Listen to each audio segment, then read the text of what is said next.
அவனோட பெயர் மணி. அவன் அடிக்கடி சொல்கிறது, அக்கா பார்த்தீங்களா, நானும் விஜய் அண்ணா மாதிரி ரொம்ப பிரபலம் ஆகிட்டேன். அப்போ கண்டிப்பாக நானும் ஒரு நாள் முதலமைச்சர் ஆவேன்ல அப்படின்னு தான். ஸ்கூல்லையும் சரி, குடியிருக்கிற ஏரியாலையும் சரி, மணியை தெரியாமல் யாரும் இருக்க முடியாது. படிப்பு, விளையாட்டு எல்லாத்துலேயும் நம்பர் 1. அதனாலேயே அவனுக்கு பெருசாக அறிமுகம் தேவைப்படலை.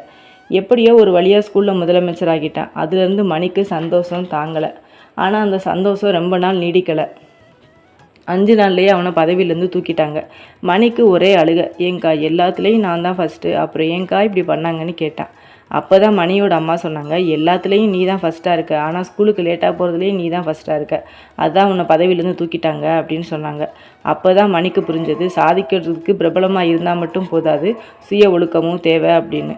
அதானுங்க உண்மை. நிறைய நேரத்தில் நம்ம நேசிக்கிற விஷயத்துக்கு உண்மையாக இருக்க மறந்துடும்.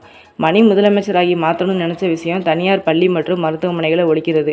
அதே மாதிரி உங்களுக்கு இந்த வாய்ப்பு கிடைச்சா எதை மாற்றுவீங்க, எதுக்காகன்னு கமெண்ட்ஸில் சொல்லுங்கள்.